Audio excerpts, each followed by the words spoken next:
All right, live, live. Let me turn the recording on. This meeting is being recorded. We're on. Yay! Well, let me share this before I read and make sure that those watching from mine, here we go. It's posted on my page. Okay, so welcome to the Lunch Bunch at the Spiritual Neighborhood. The Spiritual Neighborhood is a grassroots community project of the Council of Families for Children, dedicated to the quality of life for the body, mind, and spirit, for the integration of a happy, healthy human. And today we have April Chalk. Is that how you pronounce that? Yes, ma'am. Alrighty. And Elizabeth, you know more about April. You want to introduce her? Sure, absolutely. April is also a Texas native. Want to make sure that they know that April is actually from Texas. She's moved a couple of places, but she is located in the Dallas-Fort Worth area. She is a mother of 3, so that is important because she's experienced various stages of motherhood in different ways. I want to mention that Star Surrogacy is Texas' elite surrogacy agency.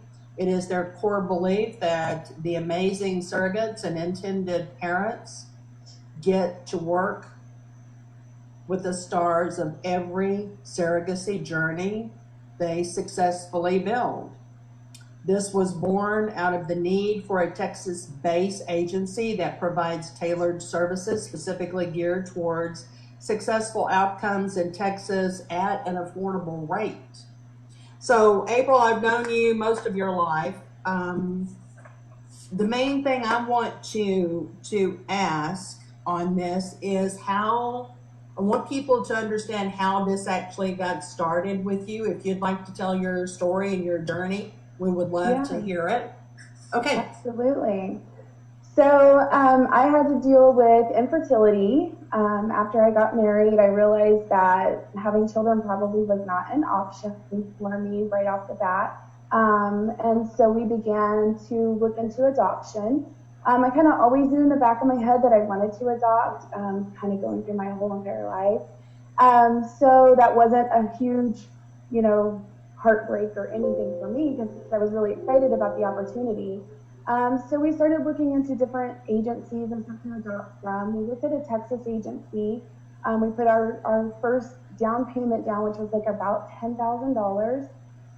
The agency started lying to us, and we caught them in several lies. So we demanded our money back, and we started moving forward with a different journey. We had several failed adoptions, private adoptions, where we would go into them thinking that we were going to adopt somebody's child, and then at the day of the birth or whatever, the mother chose to parent her own child or chose to go a different route or whatever. So we had probably about 5 failed adoptions. Oh, wow. A couple of them were like on the day that the baby was born. So that was pretty heartbreaking to go through. So after we continued moving forward with our journey, I never wanted to give up because I knew there was a baby out there that was for me, and I just didn't know what that looked like. I didn't know where that was at. So I ran into some people through some local swap groups of like where you buy things off Facebook Marketplace and groups and things like that. And they were like, well, have you thought about going into fostering? And I was like, yeah, but I wasn't sure, like I didn't know enough about it. So I started educating myself on it, and I started getting involved in the foster community. And then so one thing led to the next, and we started working with a family for every child based in Oregon. And this particular agency worked with foster children only. So we started working with them. We got our home study done, and then we started looking at all the profiles online. It's like a dating app for children. It was so weird, and we ended up applying for several different children, and then we came across the picture of this little girl, and I was like, oh my gosh, I was like, she kind of looks like me, and it was just, I immediately had a connection with her, even though it was just a picture. I felt that feeling. And so we applied for her, and I was like, oh my God. And I kept checking in with my social worker, and I was like, have you heard anything back from her caseworker? And so it's this back and forth, back and forth. Well, several months later, we finally get a phone call. And they're like, we want you to go to what's called committee. So they take your personal information to a board of people, and they select out of 3 families, they select 1 family for this child. And we were selected, and it's my daughter. So she is 9 now. She was a year old when she was placed with us. She was a drug baby. She was taken at birth and then put into foster care. She was completely broken in foster care, abused, neglected, all that, you know, in her foster home. At a year They old? basically told us, I'm sorry. And she was just a year old and still was was getting just a year abused? old. Oh my gosh. Mm-hmm. Yeah, so the foster parent basically just left her in her crib, never really fed her, paid attention to her or anything like that. She was severely malnutritioned. And her legs, usually when you hold a baby up, they put their legs down and they bounce with you. She would draw her legs up because it was so painful because her knees had started to atrophy. Oh my. So she was pretty broken, and the caseworkers told us, you know, she may never walk, she may never talk, she may never giggle, she may never do anything. So we just want to let you know what you're going into. And I'm like, that's fine. You know, I've got this. Like, I already love this kid. Like, I felt like I was so connected with her. Like, I just felt like I was her mom. And so we finally got to meet her for the first time. Actually, on June 6th was the anniversary of her being placed in our home. So yeah, it's kind of crazy how all this is like falling into place. So, and then June 20th is her birthday. So she's got all kinds of stuff. June is a big month for us. And so she was placed in our home like several days later after we met her a couple times, and she started thriving right away. Like, she started smiling again. They basically told us they had never heard her laugh or giggle. They never saw her smile through the whole time that they would do visits at her foster home. And I was like, well, if you weren't being fed, you probably wouldn't smile either. She had nothing to laugh about. Right. Yeah. Exactly. Yeah. So we started working with her, put her in therapy. She's thriving. She's like at the top of her class. She's running. I can't make her get quiet anymore. Like, she just talks all the time. And I'm like, oh my goodness, child. So, you know, in those moments, I have to remember I need to be blessed that she is talking. So Yeah. I'm just like, oh my gosh. So yeah, I mean, it's been a journey with her. I mean, we've been in therapy. She's a very difficult child to raise. She's an easy child to love, but she's very, very difficult to raise. She's very strong-willed. She does still have a lot of emotional imbalances and such. We still deal with the neglect and the abuse constantly every day. It's because her brain never developed those, the ability to accept relationship or love. So it's really difficult to kind of get into her heart, if that makes sense. Yeah, it makes sense. So like friendships and stuff are really hard for her and things like that. But Trust issues. yes, Wow. very much. Very much. So- So that's how we got our first child. But this is from a How much of group the- out of Oregon, right? Is that what you said? Yes, ma'am. Why did you have to go to Oregon? Just out of curiosity? So I moved to Oregon to attempt to go to naturopathic medical school. So when I went up there, we had the hopes that in Texas it would legalize. But however, practicing natural medicine didn't legalize. And so I decided not to spend that much money on a degree. So you were I actually ended up- in Oregon at that time. We weren't here. Correct. Okay, I'm sorry. I Right. misunderstood. All right, got it. Right. Yeah. So I had moved out to Oregon to go to extend my education, and then I was actually 6 months shy of coming back when I met the kid's dad, and ended up staying out there. So Gosh, that's a neat story. traveled the world to We'll find my talk about- children. We'll talk about baby number 2. So I have 2 boys. They are 4 months apart. Wow. The older one is actually, we adopted from a friend. She came to us and basically said she wasn't able to support another child. So we agreed to adopt her baby. The other one is a biological child. I actually went through IVF. I did 6 years of fertility treatment, and we ended up doing IVF, and they go in, retrieve the eggs, fertilize the eggs in a test tube. And we did, prior to IVF, we probably did, oh gosh, maybe like 7 or 8 other treatments. And then we ended up doing IVF. And I got super, super sick after I did the IVF part of it, just because my body just reacted really poorly. But we got one baby out of it, so it was worth it. But he was our first transfer, and I always joke around because they transferred 2 embryos, and he was the only one that took. And I always joke around and say that he ate his brother because he is so feisty and he is so crazy. And I remember when I talked to Elizabeth about it, she's like, he's going to rock the world. And I was like, oh, whatever. She doesn't know what she's talking about. Bless her heart, you know. I was like, it's just going to be this sweet little baby. This baby came out spitting fire. And I was like, okay, maybe she was right. But yeah, it was. Yeah. He's intense. He's definitely He is. intense. I mean, he is. His energy was so intense. You could Yeah. pick it up even way a long time ago.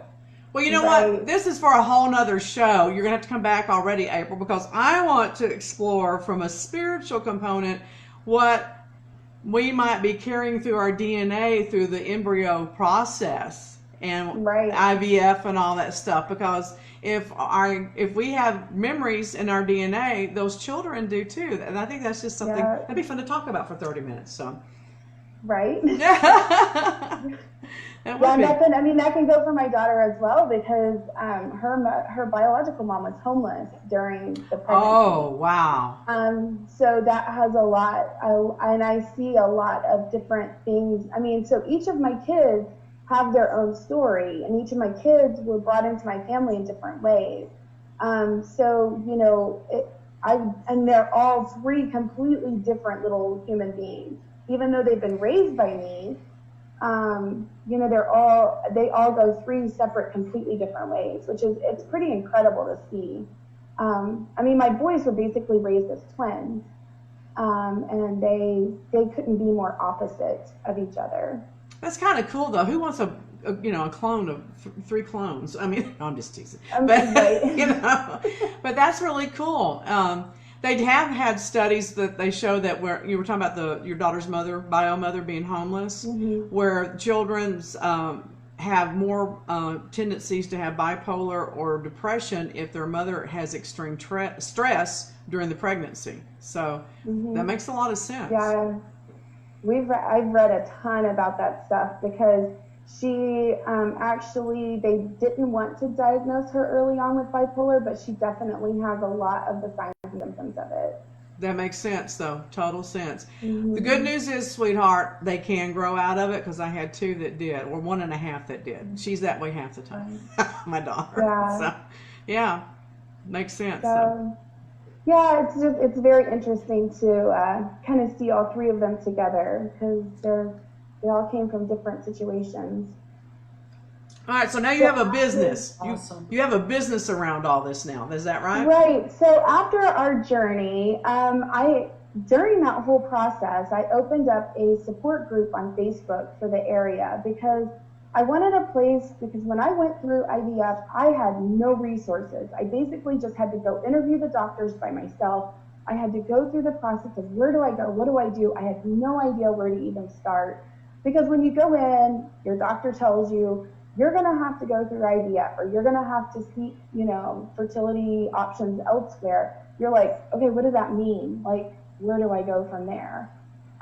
So I wanted to have that support group on Facebook so people could come in there and talk about the doctors. Which ones did you like? What did you like about that doctor? did you just like their schedule? Did you like how they treated you? Blah, blah, blah.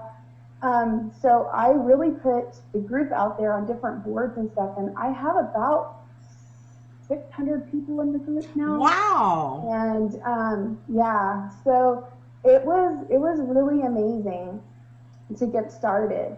And the group has really helped a lot of people navigate this journey, because it is a very scary journey. I mean, when somebody sits there and tells you you can't have a child, you're like, what do you mean? Like, I'm a woman, I'm supposed to be able to have a child. And so this group has been so supportive of so many people. There's people who have gone through surrogacy in there. There's people who have gone through adoption.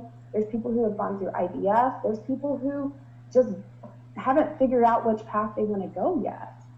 And so that's where I kind of started it. And I'm like, okay, let's take this to another level. So I started devoting my career and my life to working in the surrogacy industry. And we opened up an agency and in Oregon, and it started thriving. Like, we really put our hearts and our mind to it. And then I was like, you know what? I really want to get back to Texas. I'm kind of done with the rain. So I moved down to Texas. I went through my divorce. And so I opened up my own agency, and that's where Star Surrogacy came involved. And I wanted something that I could have based in Texas, but work with people around the world. And that was my goal. And so I do. I work with people around the world. I have people from China. I have people from, I mean, I can't even tell you how many places I have people from. And I'm constantly contacted from people in all different countries and places. So what we do is I try to keep my agency costs low, just because some of these agencies charge $30,000 and $40,000 just to match.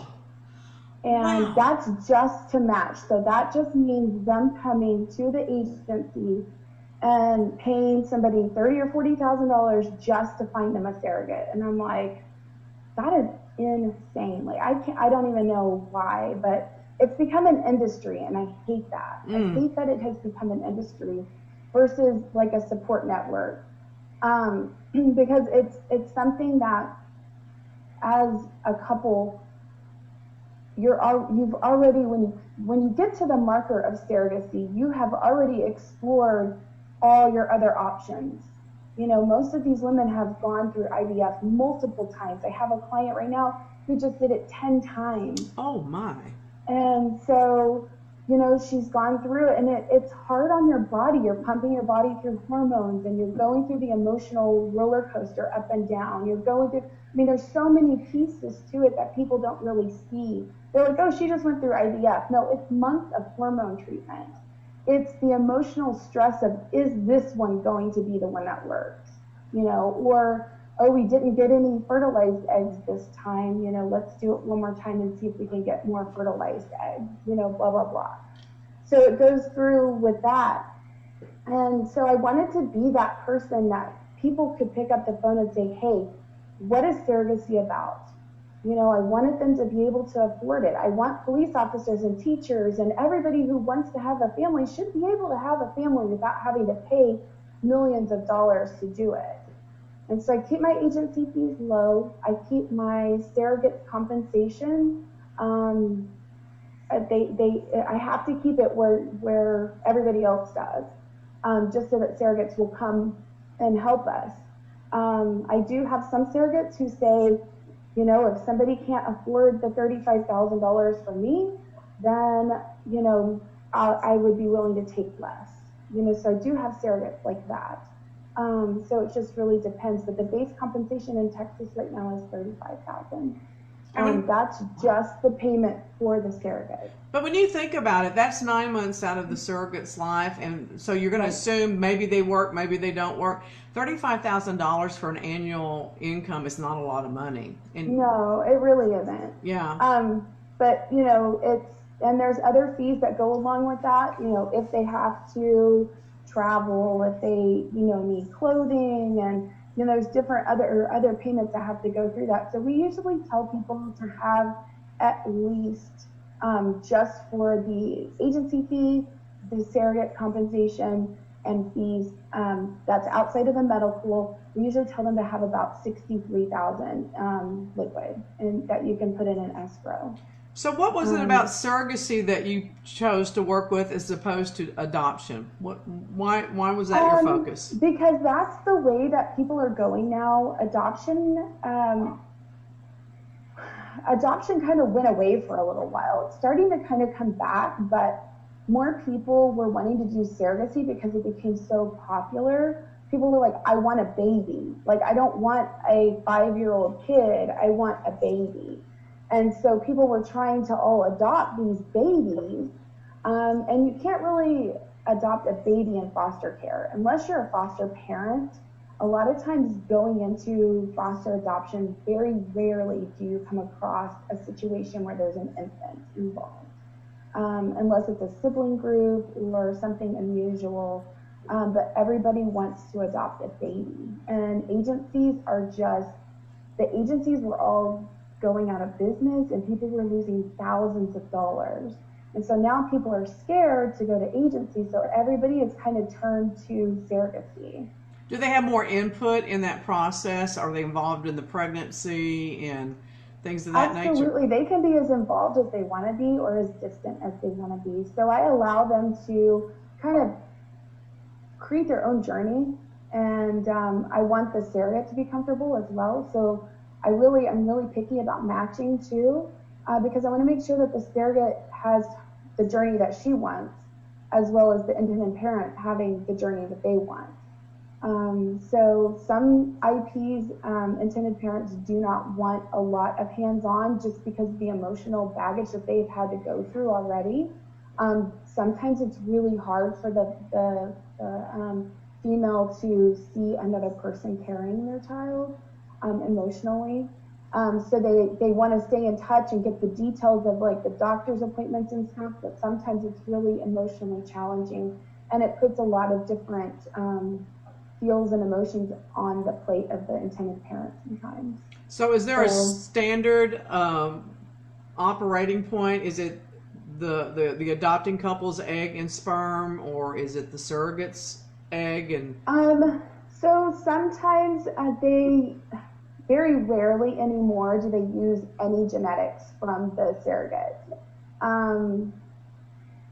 Once in a blue moon, you'll see a situation where they use the surrogate's egg, but that doesn't really happen so much anymore from a legal standpoint. Oh, wow, that's interesting. So usually it's either a donor egg and the husband's sperm, or it's an adopted embryo. A lot of times people who go through IVF end up with a lot of embryos, and so they will adopt out the ones that they don't want. So you can get an adopted embryo, which is a lot cheaper than having to go through IVF. So it's almost like adopting a baby, but you're adopting the genetics of it. Did y'all know that? I didn't know that. Did y'all know that? Yeah, so there's a lot of different programs out there. So you can adopt an egg, you can get a sperm donor, you can get an adopted embryo, and sometimes you can choose what type of family your embryo came from. A lot of times it's just you get an embryo. So a lot of the fertility clinics now have embryo adoption programs. I had no idea. That's fascinating. Mm-hmm. It is. Yeah, and that's actually a lot more affordable to adopt an embryo than go through IVF. Really? Now that is even more fascinating. It's more. Yeah, because IVF can cost anywhere from like $15,000 to about $40,000, depending on the clinic that you go to and the process and the medications that you have to use. Well, I guess that makes sense. It's cheaper for me to buy a tomato at the grocery store than get a tomato plant and try to grow my own. So. April, I have a question for you. Do you mind me asking a question? No, absolutely. Go ahead. Back in 1989, I tried to do IVF, and the cost was $10,000, and we'd gone to the bank to try to get a loan for that. And I guess that's not a big, something that a bank really wants to do. So we were denied that and didn't get to do that. What are ways for people to because they obviously have to have cash up front. Do you have something where you can send somebody to get that money to help them with that? Right, so there are a couple places that will help you with finances. Usually the interest rate on those are insane. So a lot of people sometimes take out equity on their house. They sell their house, move into a smaller home. I mean, I know when the market was really good recently, we had a lot of people come in that had just sold their homes and made some money off their house and used that. Some people do fundraisers. They do lots of garage selling. We did, when we started the adoption process, we sold pickles. We pickled a ton of pickles. And we sold pickles and pickled asparagus and all kinds of stuff to raise money. We raised about $500. But every little bit helps, you know.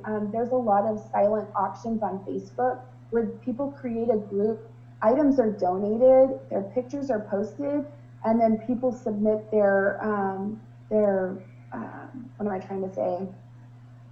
They bid, they submit bids on these items. Auction. Right. Silent auction type Exactly. thing. So it's like an online auction and stuff like that that they do on Facebook. I had one lady who was going through the adoption process, and she raised like $13,000 by doing online auctions. Wow. Yeah. So Wow. she had a lot of high-end items too, and people would come in, and she knew a lot of big people too. So that kind of helps. But if you just get your name out there, get your word out there, and so Facebook is huge for that. Instagram is huge for that. But there's all different. Right. Well, people don't really do GoFundMe like they used to. I think people kind of got tired of the GoFundMe because it became where people were just, I don't know, begging and Too much abuse of the system. People were asking for money because I want new dentures or I need teeth, Right. you know, veneers. People took advantage of it, and it just kind of lost its Exactly. appeal. So, well, we need to hire that lady for our fundraiser. Right? Yeah, I actually had her help a lot of families. So I told her, I was like, you should really start a business of helping people, you know, get money for their adoptions and surrogacy and stuff. And so I had talked to her a little bit about it. Yeah, she could make a good She money. moved on to other careers. So. Yeah. So, But yeah, I mean, that's definitely a huge concern. And a lot of times too, if I see that a family's in a situation where they've tried so many options and they're just barely hanging on by a string, but they still want their family, you know, a lot of times I'll give them like $1,000 off their agency fee, just because I know that it would help them. You know, every $1,000 here and there helps, but in the grand scheme of things, $1,000 isn't much, you know, for them, but it's my helps. token that I can offer them, you know, where I can still make a little bit on the situation, but also help them in the process. so when you adopted your first son, that was an adoption through a friend, but that was kind of like a surrogacy situation, wasn't it? I mean, typical, not typical, rather, but I mean, yeah, kind of. I mean, we went through the process with her. You know, we went through the whole pregnancy with her, and we were at appointments with her and such. It was a little bit different because we didn't do like the transfer process, and the legals are different when it comes to that, because they have to go into, like, the surrogates have to sign a legal contract prior to transfer, and this legal contract's pretty extensive. So we work with a lot of different attorneys and things like that during that process. And surrogates are screened as well. So when they come in, we gather all their medical records, we get all of their, you know, mental health history and things like that to make sure that they're available to be a good, solid candidate for the surrogate. and it's not their genetics, so that's the upside, because now, even from a legal, moral, ethical standpoint, that's not their genetics, so they have no reason to refuse giving up the baby. Is that correct? Okay. Right. Okay. Yeah, that's why they don't allow surrogates. I mean, I wouldn't say they don't allow it, but most of the time, I would say like 98% of the time, there is no genetic relationship with the surrogate. So it's truly is renting that uterus for 9 months. It is. Yeah. Yeah. Yes. Yeah. So we just April, tell just people apply the where oven. you're. Tell people where you're located. So we are located in Plano, Texas. We have our office in Plano, Texas. However, I'm usually in my car. driving around to either meet surrogates, visit surrogates, talk to intended parents. I'm always all over the place. I'm on the phone constantly. So we are semi-mobile, but we are based in Plano, Texas. That's awesome. So how do they get a hold of you? Is it just the Plano area, or are you statewide? We are nationwide, so worldwide. We work with people all over the world. So, but our surrogates are primarily based in Texas. I do have a couple surrogates in Oregon. I have a couple surrogates in California and Nashville right now. So how do they get a hold of you? Via email? What's your email? So our email is team, TEAM, @star, STAR, surrogacy, that's SURROGACY.com. I love it. I love it. So I really do want to have you back and talk about some of the higher upper ideas around this, because people get emotional on these type of subjects, and there's a lot of pros and cons on both sides of the fence, and I think it makes for good conversation. Right. Absolutely. Yeah, there's a lot of moving pieces to these types of situations. Well, I don't have a uterus anymore, so I can't rent mine out. But I'd be a great candidate. I loved being pregnant. I did. I loved being pregnant. Now, raising kids, that really sucked. I raised two of them. Where we get a lot of our surrogates, they say the exact same thing. They're like, I don't want any kids, but I love being pregnant. I was single. I was single when I was pregnant with my son, and I dated more during my pregnancy with him than I ever did my entire life. Men love pregnant women. They do. There's something about it. That's amazing. I know, it is, isn't it? And they treat you like a queen. They'll feed you anything you want. I mean... It was all love. Yeah, all love. It was great.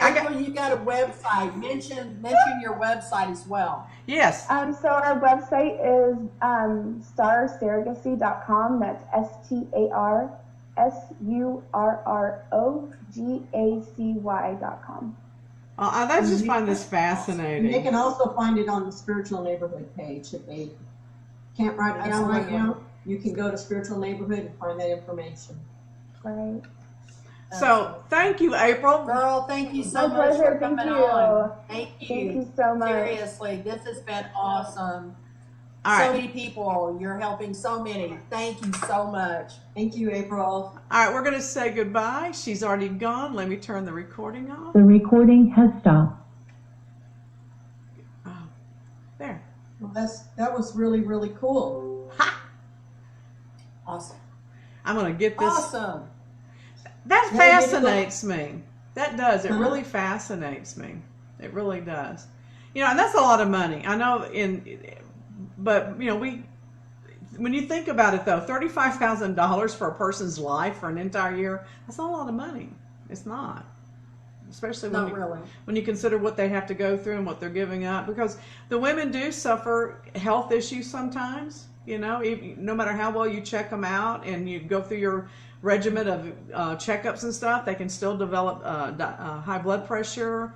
They can still get jaundice in the last trimester, things of that nature that can be really, horrible for their health.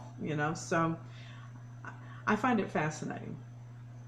Well, April went through a lot of back in trials and tribulations with that. I mean, she really, that last one was, natural, and she went through, like she was talking about, the gambit of the high highs and the low lows, and that emotional component. And that is something a lot of people do not talk about. It's that emotional component of being rejected over and over and over. Your body's not working. There's something not right.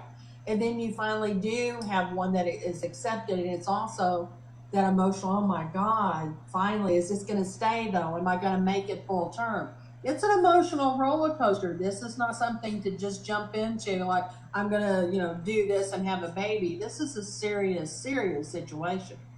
Well, and if anyone's ever had a PMS, I was diagnosed with, they called it acute PMS. There was nothing cute about it, and I had to do a lot of and I had to do a lot of hormone treatments and stuff with that. And the doctor that I treated with was Swedish, and he was actually one of the first doctors in this country to recognize PMS in females and to treat it.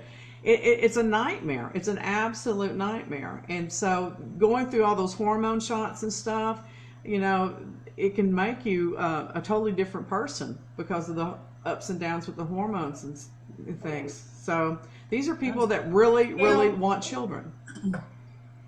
I'm sorry, I walked all over you. What were you trying to say? What was your thought? Who, me? Yeah. Oh, no, I was just going to say back in 1989 when I tried to do,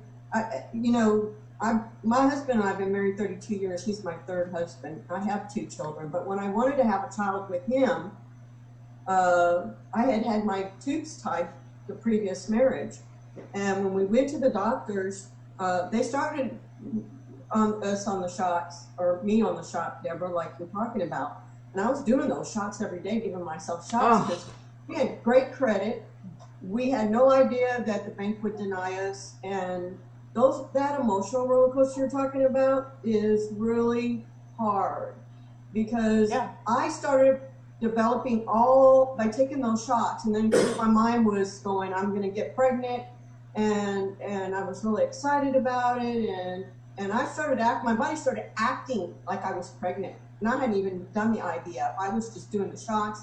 We had applied for the loan, and I'm way up here, and and then they say, no, we can't give you this loan. It was like, you talk about crash emotionally. That was really Absolutely tough because I really wanted to have a child with my husband that I'm married to now. Although he adopted my children, I really wanted to have another child. And it is an emotional roller coaster. So that really touched my heart what she talked about and what she went through, because we never want to minimize what we've gone through, but when you hear what she went through, wow, that's just an amazing story. And bless her heart that she is doing what she's doing for these children that have gone through what they've gone through, especially that little girl. If you could have seen Izza, one of my favorite all-time pictures is April took a picture of her in a pumpkin patch, and Izza's dressed up, and she is absolutely the cutest kid I've ever seen, and she's sitting in the middle of this pumpkin patch, and that kid is just grinning from ear to ear. But one of the most emotional pictures I've ever seen, because I knew the story, was they had gone, I believe, to the beach in Oregon. And there's like this huge log of driftwood out there on the beach. And I think that's when Izza kind of pushed herself up and actually stood up and was holding on to that log. That was like the first time she had actually done this on her own. And every time every once in a while, April will throw that picture out. It just brings me to tears because I know what was happening behind the scenes on that. But April, she was a massage therapist. She knew her background. She knows psychology. And she knew, I've got to work with this kid. We're going to get those legs going. This is what we're going to do. And she just worked with her over and over and over. So not only was it a challenge for not having a child, but now you've got a child that has a lot of issues. She knew this was her child. Well, it's really interesting that that's part of her personal story, because I know working with the families through the council and prior to that through NAMI, we had a lot of adoptions that went through here in the United States from Romania and Russia in the 80s and early 90s. And a huge amount of those children had different mental health issues. And one of the things that they saw was ODD, oppositional defiance disorder. And what they learned is that these kids were put into orphanages at birth or shortly afterward. They were like her daughter, left to lay there and not tended to. And so they didn't get to crawl, they didn't get to pull up, do all the things that they need to do in the early infancy. And this creates a lack of connection between the left and right brain. And it also creates a lot of different emotional problems. And one of the things that they found that helped a lot of these kids was putting them through the infancy training, making them crawl, making them roll on the floor, even when they're 8, 9, 10 years of age, making them roll balls back and forth, getting pots and pans out of the kitchen and making them play with those and bang them and stuff. but they also are, it's hard for them to connect, like she was talking about her daughter connecting emotionally. It's hard for them to not feel the need to hoard food, you know, even if they were adopted at an early age, that type of thing. And there were so many of those children that were adopted during that time period. I think that might have had something to do with people being turned off to adoption, because they were getting into situations that they weren't willing to cope with, didn't know how to cope with, and they're like, we didn't sign up for this. We wanted a cute little baby and a cuddly thing, and we didn't get that, you know. So. Well, we need more people like April Well, who have such compassion to we do. help these children. Absolutely. Well, She is amazing. And I knew she had something to say. I knew she had a story. And I love those kinds of stories, because this really can open your eyes to the situation. It's available, but this woman has experienced the majority of the gambit of going through the process. And I know from, you know, speaking with her, talking with her, those kinds of things, how hard it was for her to almost accept the fact of, this kid's really mine. Oh my God, this kid's mine. This is my child.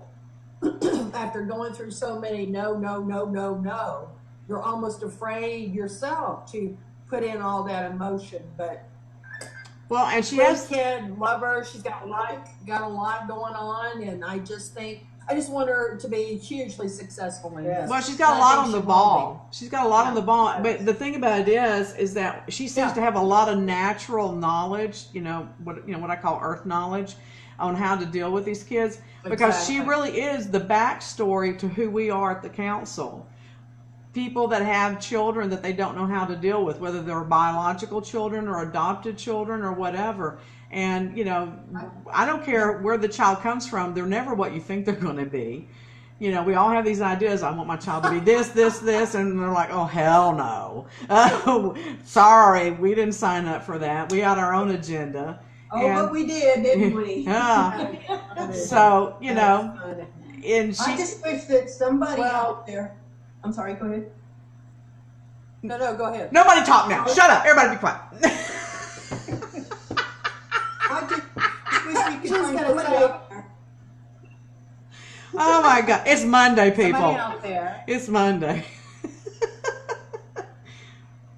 All I right. was just going to say, I wish we could find, there was somebody out there that could put a company together that financed something like this. It wasn't outrageously expensive, and the interest rates were reasonable for, I mean, it's just so sad that a lot of these people can't afford it, because people are taking advantage of those people that are just so desperate to have this family, and are willing to finance themselves in a way that breaks them almost financially and emotionally. Right. And we need somebody to step up to the plate and open up something to, you know, a nonprofit that collects money. You know, people can donate to it and give to these people to help them. That would be us. We could have that as a program. We could have that as a program. But the other thing I was thinking of is that if we could get someone to help us write grants or do fundraisers.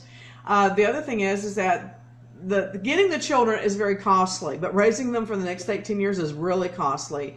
And coming from a family that had hundreds of thousands of dollars in medical bills for emotional, mental things to deal with their children, what I would love is to see us be able to fund a special program to help them to get the things that they need if there are issues like with her daughter that come up, you know, and to help them, the parents get the training, the education, the children to get the resources they need. We have some lovely programs here at the council. The listening program is a wonderful, easy program for even small children to go through. The handwriting therapy, the different levels of coaching that we have.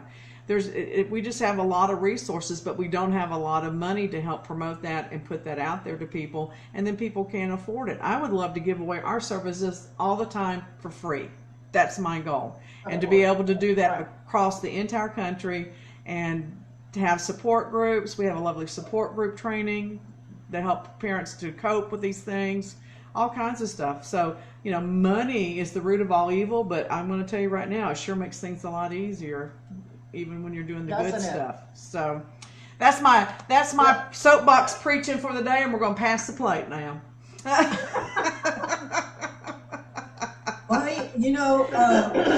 I went to see Vicki Alban yesterday for craniosacral therapy, and let me tell you, she has some pamphlets. This one says longevity and seniors sacral therapy. This is the healing power of touch. Okay, this one is for post-traumatic stress disorder. Wow. And this one is for autism spectrum, ADHD, and sensory processing disorders. So you know what? I think that that would be something we could possibly get more maybe help for these children. Like she was talking about her children, her little daughter. I bet you. Well, we did have a craniosacral therapist at the center when we had our big center in Richardson. He actually was a pediatric cardiologist that quit doing that and devoted the rest of his career to craniosacral, and he practiced at several locations, and ours was one of them. We're a firm believer in that, and I would love, again, it's about money, being able to have a physical place to set up these services and offer them to the family members, because all of them can benefit for the stress, the PTSD, the lining of the brain. So that's why we're doing the damn show. This is what we can at least be doing in the meantime while we're trying to figure out a way to make it bigger. So, but well, I'll tell you that no sooner did Vicki put her hands on me, I just went into that deep meditation where I couldn't even talk. She even said at one time, y'all's spiritual neighborhood show is really great. And I just said, something like that. I couldn't even talk. I was so in such a deep meditation that I couldn't talk to her. And I felt kind of bad, but I was just enjoying every minute of it. And I felt wonderful, and I slept good last night. But you know what? One of these things is people could donate their time to the spiritual neighborhood, to the Council of Families for Children. And that's a write-off for them, isn't it? I mean, if absolutely, they donate so many hours, absolutely. they can come and work on these children, even and then write that off as a and that would help them off at the end of the year. Because we are a 501c3. I always get it backwards. 501c, 501c, whatever. We are a legitimate nonprofit. So anytime they donated something for services for us, for people that we're trying to assist, absolutely. Any donations they make financially, any physical donations that they make, so absolutely. And I think the biggest thing with the show, is first of all, we're getting people out there and exposing them for what they can do to help others. But the second thing is it's helping me personally figure out who we need to be, because we have reformatted ourselves probably about 4 times in the past 17 years. We've gone like this. And so it's helping me to get a focus on what we can and can't do and what direction to go in and stuff, because frankly, there's just so much that needs to be done. We'll never get it all done by ourselves. Yes. Right. So. Right. How are we doing on time? Is it time? It's time. 102. All right. Well, I want to give a shout out to Lynn Putman. She is watching the show. Hi, Lynn. Hey, Hello, Lynn. everybody watching that. Anybody want to have a baby? Call April. Call April. Go to her site. I just Go to her website. I just want to practice having a baby. Yeah. I had to get that in there. I had to. I've been too good all day. I had to get that out there. Okay. Practice makes perfect. Oh my goodness. Okay. All right, close us. All righty. Well, thank you for sharing your time and energy with us at the Spiritual Neighborhood Lunch Bunch. We are a community project of the Council of Families for Children. To contact any of the hosts, Elizabeth, Deborah, or myself, email us at spiritualneighborhood@gmail.com. And don't be shy to ask to be a guest on our show until we eat again, because it is lunchtime. Be safe and be whole, everybody. Thank you for coming and watching. Bye. Bye. Have a Thank you. good Take care.